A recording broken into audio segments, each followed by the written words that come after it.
Hey YouTube, this is Zep4, and today I'm going to talk about this. It's an LA Gyro Ball. Kind of marked out there because it's used a lot. Do you guys know what this is? Do you know what it does? Alright, well, first off, here's the story. My brother moved out, and he gave me this, and along with some other stuff, but that's not important right now. And what you're supposed to do is you're supposed to put it right here on your wrist, okay? And you're supposed to slide it like this because this part spins. See that? See that part spins? So you spin it like this, and you're supposed to go like this.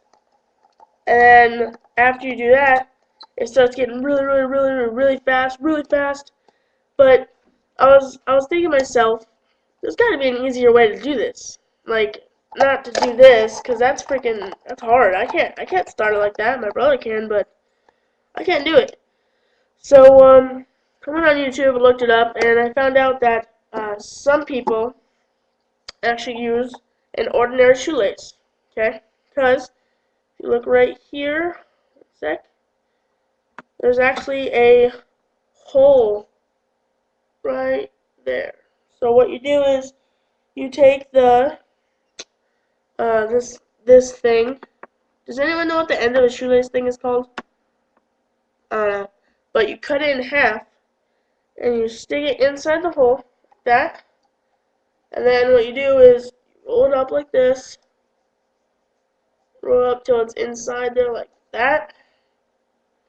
And then wrap this part up. Then you just pull it, and it starts to spin real fast. See if I can get it going right here. And then you just do it as fast as you can. Keep shaking your hand in circular motion.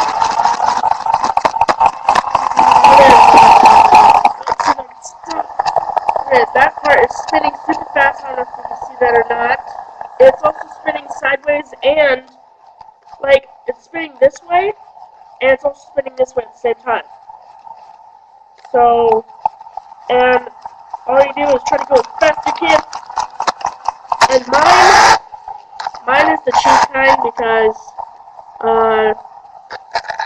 mine is cheap and it doesn't have the speedometer thing on it to check the RPMs on it. But yeah, so that's what it does, and yeah. So if any of you guys have any of these, test them out and show me on YouTube. Let's see, yeah. So that's how you use it, and it's also a great workout machine. Alright, well, signing off. Peace out, YouTube.